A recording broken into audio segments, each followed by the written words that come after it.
You're watching PEGRI TV, Rhode Island's public access channel. The wheel is turning and you can't slow down. You can't let go and you can't hold on. You can't go back and you can't stand still. If the thunder don't get you, then the lightning will. Hello and welcome to the second episode of My Wheelhouse, a quirky sports show discussing past, present, and future basketball topics. I'm your host, Sheamus, and I am joined today by my good cousin, Matt. Matt, thanks for making the show. Thanks for having me. It's going to be good. And my very jubilous Uncle Mike. Mike, thanks for coming on. I guess I'm the past. Yes, that's true. Good point. All right, so today we're going to be doing a special edition episode purely discussing the greatest player of all time. We'll go over our lists, who ranks where, and how they compare to one another, and why we think they land there. Before we get to the wheel, as we will every episode, I think it would be a good idea to just go over the criteria. So I judge greatest player of all time by everything that you could possibly think about. I think of championships. I think about their versatility of their talent. I think about the effect that they had in the social world, as well as just like their longevity of their play. Anything that you can think of. What do you guys think of when? Well, I think of the Brooklyn Nets, and I say The Brooklyn Nets. they couldn't win any games last year. So, Right. which of these players, if they were on the Brooklyn Nets, Okay. would change everything for them?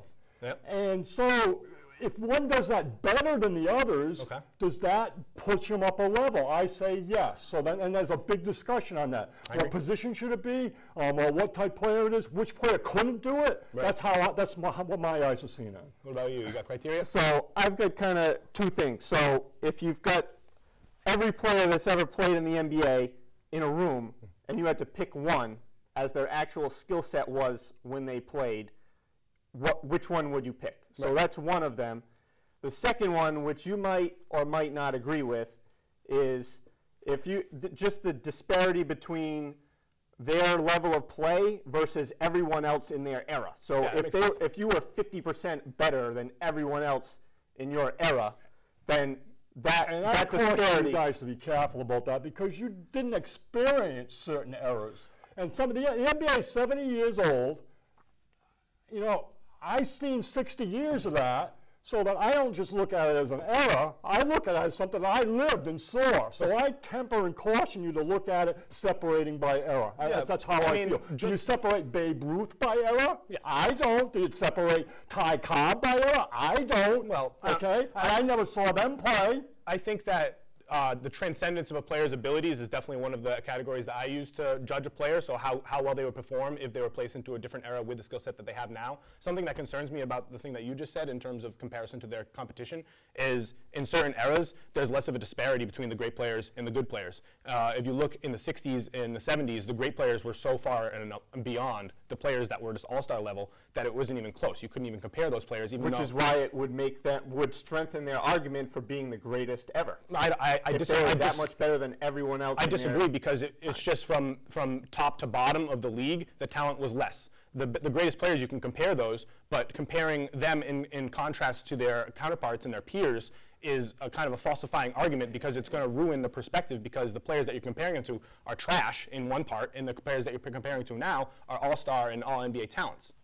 So from the past. All right. So let's We're gonna move on. We're gonna Let's get into it. We got spin the wheel. Spin the wheel. Let's spin it. We're at first player. Is this my wheelhouse? Well, it's not your wheelhouse? it could be Wheels turn, don't look back. Okay.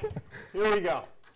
Okay. What is on this wheel? We have players in contention for the best player of all time that could be considered that we can talk about. So we got Larry Bird first. All right, as we know, Larry is one of the most beloved sports figures, obviously of ours because of the area that we're in. I have him at 4 on my list of greatest all time. He's behind a couple people because I think that his longevity in terms of just being able to stay at a dominant level for a long period of time really hinders him because he wasn't really a long-term playoff representative after just a little stretch. Yeah, he kind of dwindled out after a while. Obviously, he's incredible. I mean, I have him at number 4. I had him scoring very high. I had him scoring higher than a lot of people on here. I think the most impressive about Larry Bird is his trash talking. I personally think that's the most endearing part about watching him and hearing him. I think he's phenomenal. He tells people what he's going to do, and then he does it. Like, that's crazy. And he did it without you seeing he was doing it. Yeah, he was sneaky. That's what I like. He was sneaky. You know? Yeah. Yeah, he was a sneaky trash talker, but trash talking all the time. What number you got him? Well, here's how I look at it. I kind of say, it's like when Larry showed up for the three-point shooting contest, and he walked in and said, who's going to be number 2? Right. In my mind, that's all we're looking at here. Who's number 2? I know who number 1 is. I got no question who number 1 is. So is Larry too? To me, it's a competition, and I cannot separate number 2. I can't. It's like, who's going to win number 2? I don't know. So I got everybody else in a mix for number 2. Yep. And my number 1 We'll talk is about that later. undisputed. Yeah. All right. What about you? What do you think of Larry? Where's he placed in your top 10? So his peak, so he won 3 MVPs in a row. Yes, he did. 84, 85, 86. Right. So at his height, those 3 years rival any player on this list over a 3-year period. I would agree with that. So that's why I had him at 5. Okay. So it really, to me, it was between Bird and LeBron. Okay. And the reason why I give Bird the edge is his just obsession with winning that I don't think LeBron necessarily has. Right. Yeah. So one of the categories that I used to judge the greatest of all time was competitiveness and just clutch factor and just the desire to win, and he scored very highly on that. Oh, something that also another category that I used. Where you were talking about if all the players were in a room together. Yeah. So a criteria that I used is if there was an alien invasion and the aliens came down and the aliens were obsessed with basketball. This is something that Bill Simmons has talked about. So if the aliens come down and they say, okay, we're going to destroy your world, you need to pick one representative to play us in a game of one-on-one basketball. Was the alien? It doesn't matter. What position did the alien? It doesn't matter. That's irrelevant. Amoebus all-position alien is coming down to play one-on-one against one of those players. It's an all-position alien. Yeah. So I had Larry Bird second on this list out of players that would choose Larry's first. not an all-position player, so it's going to be Magic or it's going to be LeBron to play the alien. Yeah, but I think Magic would get shut down by an alien because I don't think he has as much scoring versatility I as want to Larry get does. back to Larry a little bit because I don't want anybody. Let's rock. Larry is just. I think the skill set that he brings in terms of moving the ball and passing and actually seeing what's going on the court as a visionary of what's in front of him before it happens is unparalleled with any player that's ever played. That he saw that happening. If he was anticipating a steal, it wasn't because he was quick. It was because he saw it was going to happen before it happened, and he also knew once he stole the ball what was going to happen next. His IQ was through the roof. Yeah.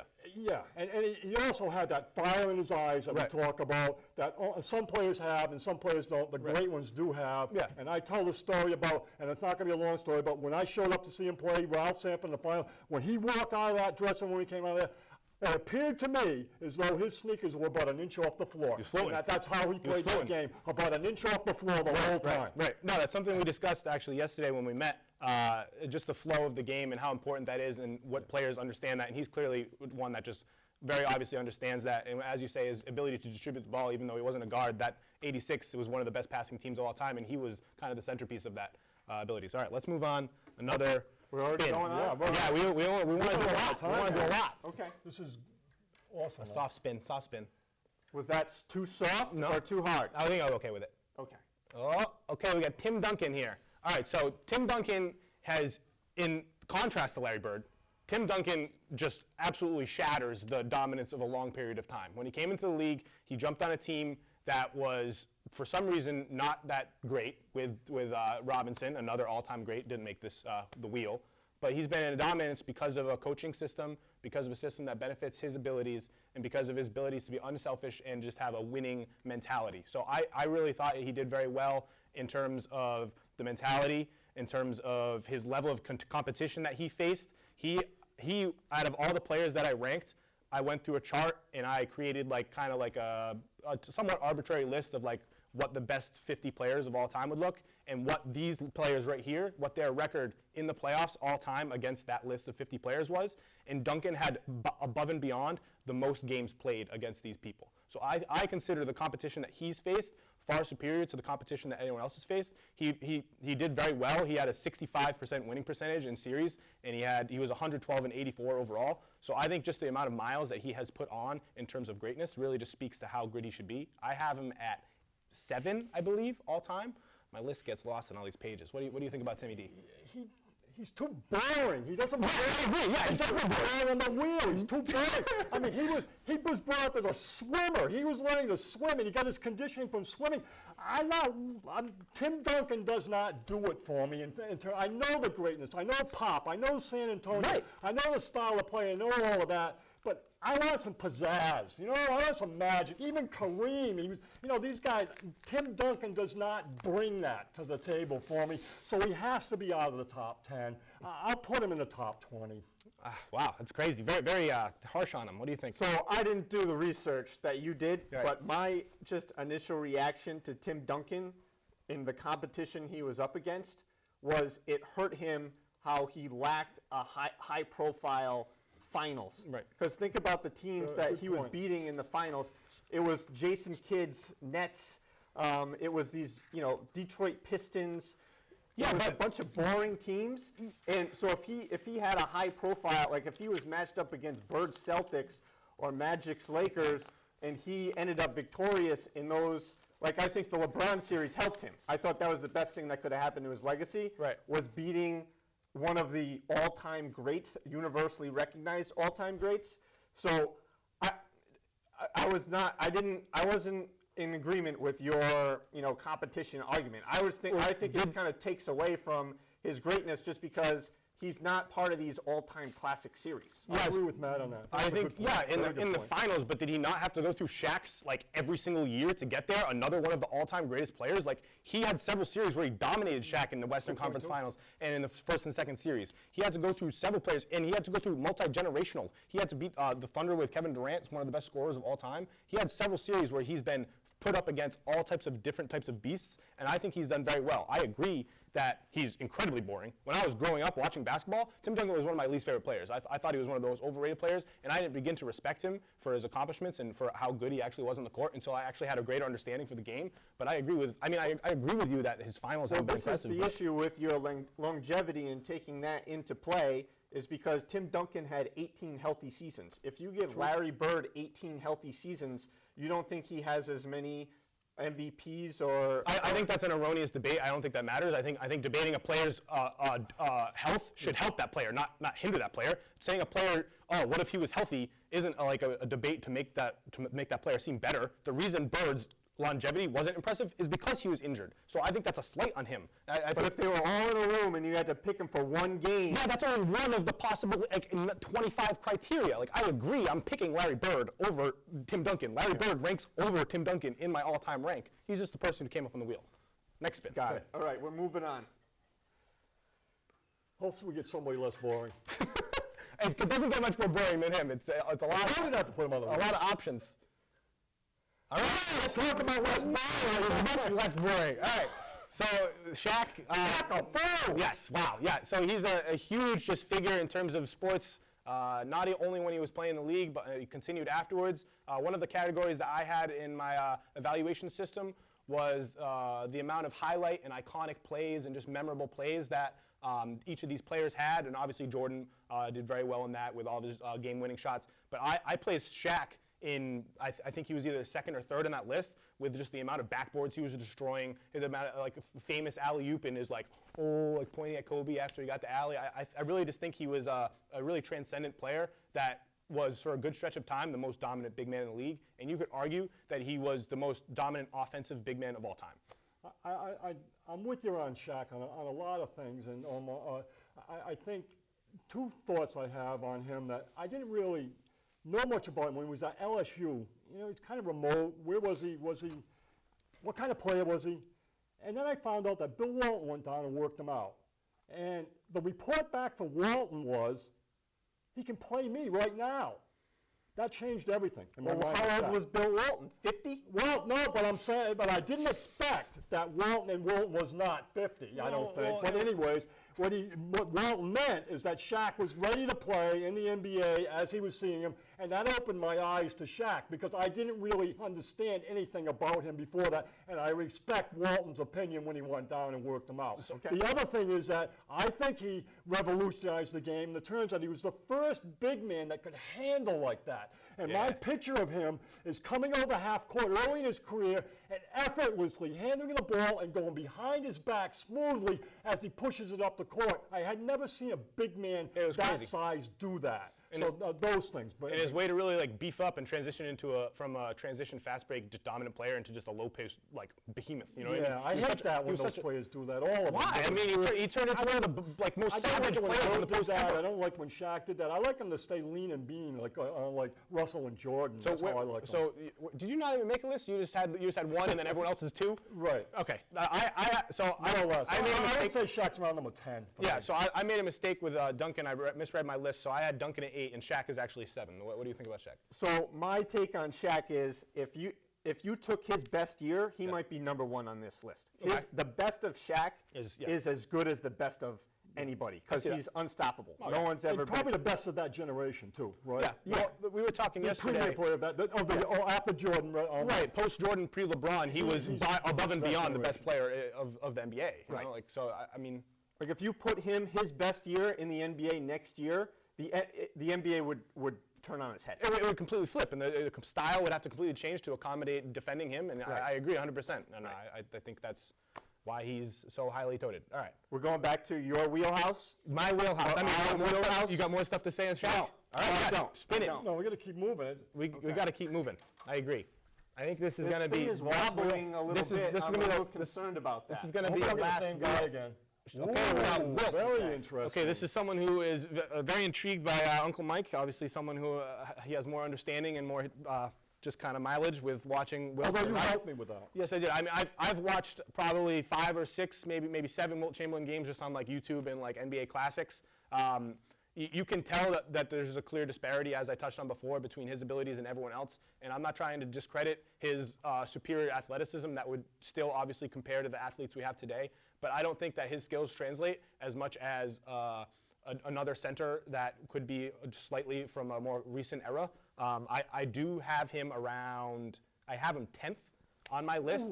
So I mean he That hurts. I don't think it does. Like I really just don't like. I look at his arsenal in terms of his offensive abilities, and I find his moves like Are you very the one that jagged and said very the finger fluky. roll was garbage? I didn't say the finger roll was garbage, but What'd you say about it? his most frequent shot is the shot where he's No, it's posting not. up. He's posting up with his man. He doesn't turn. He just does this. His most Just does frequent this. shot was the 15-foot fadeaway off the backboard. That was I the don't most think so. consistent He did shot. this way more often. His finger roll was powerful. Yeah, his powerful. He could hold the basketball with 2 fingers. Yeah, because he had ginormous hands, but he was also. All right, guys got ginormous hands, but I never saw anybody hold the basketball with 2 fingers. His finger roll was power. There's 3 people in the NBA draft prospects this year that can hold basketball with 2 hands. So that's not that crazy. fingers? Yes, 2 fingers. I've seen it. There's just 2 players. Show me the picture. I can show you Wilt's picture. I can show you pictures and videos. Okay, you show me the picture. I'll show you Wilt's picture. Okay, but There is a picture of Wilt holding it with 2 fingers. Yeah, I believe you. That's not that crazy. I don't think that's that like outlandish. I mean, I think the most impressive about Wilt is just his dominance in all aspects of the game, but I think it's just slighted because he was playing it majorly. If he wasn't playing Russell, if he wasn't playing Pettit, if he wasn't playing a few like premier just like showcase players, it was against a 6'5" white guy that smoked cigarettes at Can halftime. I just want a minute. I don't even You got a minute. Yeah, go ahead. He was the Big 8's high jump champion. He was the Big 8's high hurdles champion. He was the Big 8's triple jump champion. Nobody in the history of basketball has jumped higher that way or higher that way than Wilt Chamberlain. Yeah, I agree. He was agile. He played for the Harlem Globetrotters. So, He okay. could handle. I don't think that. I think you're really underrating this guy's power. He actually, when he was lean and mean, there's nobody other than the one person that I rate number 1 that could have handled Wilt Chamberlain. Nobody in today's game. I don't think so. I think he would Not still be an fine. imposing defensive presence. I don't think that his offensive skills would have translated as well. I think when you 50 points a game for a season. yeah, he was playing a bunch of season. He was playing a bunch of scrubs. Oh, yeah? Yeah. Oh, yeah. How many times did he play Bill Russell? 162 times he played Bill Russell. and he got torched because Bill Russell's better than him. seasons And he got, just against Bill Russell. yeah, and he got torched because Bill Russell's better than him. He didn't get torched. No, he he won didn't. 74 of those 162 games. That's not 88 over to 50%. 74. I That's not over understand it. I 50%. understand. And he's not. I don't know. I don't think so. What do you think about Wilt? So I think the problem with this era is that these are the only guys that are not in the modern era that we're talking about when we talk about Russell and Chamberlain. Well, they're only people that qualify. Right. Well, No, I talk about more guys. You guys don't want to hear about more guys. I'm on your side on this Okay. because one of the first things that I said that Sheamus didn't like is the disparity between you and everybody else in your generation. So if you put Wilt's equivalent in the NBA today, the guy would average like 45 points and 30 rebounds because they would be so much better than the next best guy. Yeah, I agree, but I also think that's such an irrelevant argument. You can't say because of the disparity between one person's talents and the people he's playing against, if you translated that and multiplied it over against the players they play against now. I'm going to pivot a little bit, and I would say all the things that Mike said, if you give Wilt Chamberlain the benefit of all the modern sciences and workout stuff and all the training and diet things and all that, he would be ridiculous. He was so ahead of everyone else in his time that if you translate that today, he belongs high on the list. And I know you don't like highlight films. You did turn me on to the highlight film. I recommend to anybody. Go watch Wilt Chamberlain's highlight films. And after you're done watching that, it's only about 3 minutes. And you tell me that you've ever seen anybody do what you're looking at, and you haven't. You haven't. Okay. He blocks shots where he's near the top of the backboard when he's blocking the shot. Yeah, because the shots are coming from a 6'2" white guy that doesn't know how to shoot the ball. Doesn't matter. It's with the ball. I understand that he's athletically superior. Like, I understand, but I don't want to travel so far. It's going to be a lot different. 35 block shots in a single game. That's just true. It's assumed. It wasn't counted. It was counted, but not documented because it wasn't a statistic. It was around 45. It was around 45. Okay. But I don't know. I just think it's a different story. 42. It's a different story between him going up against the centers that he went up against, him going What's the up matter with against. Nate Thurman? What's the matter with Willis Reed? What's the matter with Bill Russell? They're slow. They're old. Willis Reed slow and old. Nate Thurman slow and old. Yeah. Like, I don't think either of those guys are very impressive. All right. Whatever. So that's a bad statement, Seamus. I don't agree with you. Whatever. But we're moving on. do we have, how much time do we have? Seamus might get attacked if we keep going on this. 7 minutes. All right. Last one of these. Thanks for coming, Matt. We're limiting this. We're limiting this to 3 Seamus minutes. is out in left field. Yeah, it's me again. Well, we really like Larry. We like Larry. No, all right. We like Larry. We're a fan of Larry. I mean, we've got to have done 60% of this. We've done Shaq. God, just spit it. Well, You got to get one. I think we need to. This is our last one. You don't choose. You stick to the wheel. Stick to the wheel. Matt, choose a player we're going to talk about. Anybody you want to talk about. All right. Well, I'm not. That's not on the wheel. It can't be Russell or Okay. Jordan. Well, I'm going to pivot again, and I'm going to talk about something that bothered me about Okay, that's fine. about the NBA Finals. Go for it. I like and it. about how people are talking about the Golden State team and how they're head and shoulders above every other NBA team that's ever existed. But that's what Who's saying that? Who's saying that? Well, Who's saying their that? argument for saying they're the best team of all time. Bruce, They even if 73 wins last year. They won it 2 years ago, hear you. and they have 2 MVPs on the same team. And hear they you. say, well, LeBron said it was unfair for him to have to play against those guys because they had 2 MVPs on the same team. Okay, so what I don't agree with that is just look at, like, I was watching the 30 for 30 Celtics Lakers the other night. Great for And 30 for 30. and you see the Lakers with Magic and Kareem on the same team.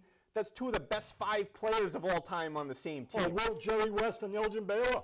Exactly. So I don't like this narrative as, well, LeBron has, well, so these guys are too good. They're unbeatable because no one has ever I had agree this with you collection because of talent on the same I was team told before. today, I was watching as LeBron left the court, and I saw him go to the shirt. And I was thinking, San Antonio. That's what I was thinking. So I think that I don't place this Warriors team at the best team of all time yet. But they're in the argument. But People are making that argument. I think they deserve to be in the argument. I'm not going to put them up there, but the offensive firepower that this team has, they have the best shooter of all time. They have the 3rd best shooter of all time. They have a top 10 scorer of all time. They have one of the most prolific, no matter how kind of, I don't even know, really just. Draymond. Yeah, Draymond. I don't really know how to describe Draymond. I really dislike Draymond. I hate Draymond. But he really is just really a polarizing figure that is able to affect the game in ways that other players aren't Love to have able him. to affect. And they have the best shooting coach of all time. So you pair all those together and you put them against a Bulls team from '96 or a Showtime Lakers team. And I'm really curious to see how it go. I think that they would stand a chance because it would be an offense. And I'm not talking about a series. I'm talking about one game. Because it would be an offense that those teams have never seen before, and they would take a while to adjust to defending. I think Matt's got onto something. Yep. I think LeBron is legitimizing himself by reflecting on how good Golden State is, how hard it is to beat that guy. For poor me, I'm the greatest player that ever played, I can't even beat this team. He doesn't think that. He doesn't think that. But if he did beat them, it would have been much easier to make the thing. All right. So we're stopping about that. So now we're going to get to the point. The wheel's done. Moving on. We're going to get to the part where we're just going to discuss who we think is actually the best player of all time. I have your Highness, Michael Jordan. I know you have Bill Russell. H-I-G-H-N-E-S-S, your Highness, or is it like your Royal Airness? Your Royal Airness. Yeah. So I got Michael Jordan. I know you have Bill Russell. Matt, who you got? I'm leaning Russell, but No. All right, so Thanks for coming, Matt.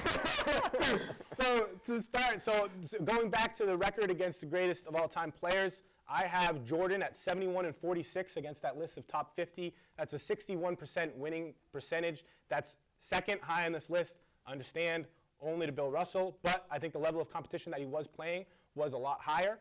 He also played more games than 75% of the people on the wheel, and he has a 73% winning percentage. He has never lost the finals. I understand that you can say that it struggled because he only made a certain amount of finals, but I really think that his dominance when it came down to when games mattered and the alien draft, he's absolutely picked first because you want him going in one-on-one against anyone in the universe. I just think that in terms of... Is that because you saw Space Jam? No, but it just makes sense. Like, it makes sense. And if you think of iconic and the iconic plays and highlights debate, he wipes the floor with it. He influenced an entire generation. The best players on this chart from today's era that aren't a center were completely only influenced by Michael Jordan. LeBron James's game is... So let me point Tommy Heinsohn. Okay, you can be Tommy Heinsohn. Go ahead. Neither one of them, LeBron or Jordan, revolutionized the game. How can I say Michael Jordan revolutionized the game of basketball? Tommy Heinsohn. Bill Russell revolutionized the game in so many ways. Watch 30 for 30. Before him, and I'm trying to say this right, but it was said by Bill Russell, and it was said in there, that the black players were considered servants on their teams. Yes, okay, so that's why... But Bill Russell became the black man that led them all. Yes, and led to everything else. That's the first thing he did. That's irregardless of everything else. That's monumental. That's why Bill Russell places first in the argument that he affects the game in a social way. That's why he places first in that. I agree. But he had to be the best player of all time to do that. It couldn't, because the others that came, they were considered subservient to the white players. Bill Russell says himself that the fans in Boston didn't come because there were too many black guys on the team. Oh, we got 60 seconds left. What do you think? Okay, well, I'll make it short. Okay. So, who's the best computer science engineer of all time? I don't know. Well, maybe Steve. basketball show. So Steve Jobs was the computer guy, right? Sure, he yes. made the computer. Yeah. So is the best computer designer today is doing things Steve Jobs never dreamed about. Okay. But is he better than Steve Jobs? No, because he originated it. And Right. that's my argument for Russell, is that no one had ever done what he has done before. And, he set the pace for Nobody ever understood that the game is dominated by defense before Russell. like He you're saying- revolutionized the Yeah, no, game you're by saying- growing the defense. And to this day, every coach knows it starts with defense. Before Russell, nobody saw But if you it. think about the activities that he was revolutionizing, like the thing that he was revolutionizing was a fast break. Well, people are defending a fast break that he's never played. He's never played a fast Fast break does not start until you get the rebound. Yeah, so it and- starts exactly, with he defense. It revolutionized- starts with defense. And your flawed argument when you say, who do you want to play the aliens one-on-one? It's a team sport. So That's what I agree. So there's other things they're doing. All right. last question. Yes. Was it really Mike's first phone call of the year when you asked him to do the show? So I called Is Mike. that true? I called Uncle Mike to do the show. I called Uncle Mike to do the Well, I do show. call my daughter in the UK once a week. I'll confess to that. Oh, so it was a fib. It was a fib. That's a family thing. That's, I got to take contact with her. I don't do it on Skype. I do it on a regular dial phone or whatever it is. No, that was my first phone call of the Okay, year. so it's the first business call of the year. All right, the first whatever. phone call. Okay, guys, thank you very much for joining me. I'm sure I'll have both of you back numerous Thanks times. for carrying the torch, you guys. Thanks, guys. Really, Till I next time. appreciate it. And don't let Russell die. I'm not going to. I'll live my prayer. Guys, thank you for joining the Wheelhouse. We'll see you next time. Thank you very much.